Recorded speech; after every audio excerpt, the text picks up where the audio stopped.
आधीच्या माणसांनी पोरांना असं समजावलं तर नक्कीच आपल्या परंपरा कोण विसरणार नाहीत. काल सूर्याने हस्त नक्षत्रात प्रवेश केला म्हणजेच हादगा चालू झाला आणि त्यासाठी कारळ्याची फुलं, भाताची लोंबी आणि काकडी अशा 16 गोष्टींचा हार करतात. भिंतीवर जे समोरासमोर हत्तीचं चित्र दिसतंय त्यात हत्तीच का हे सांगतो, कारण हत्ती हे समृद्धी आणि शक्तीचं प्रतीक आहे. आमच्या इकडे पाटावर आरती लावतात आणि पाट फुलांनी सजवतात.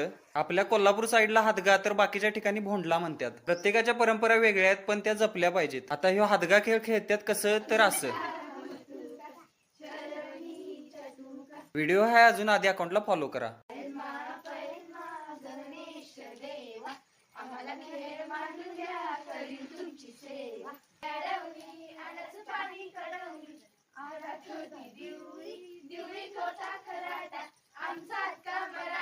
हिरापतीला पण जास्त महत्व आहे कारण हे ओळखून दाखवायचं असते. ते झाल्यानंतर हातक्याला नैवेद्य दाखवला जातो आणि सगळ्यात वाटलं जातं. व्हिडिओ बघणाऱ्या प्रत्येकाने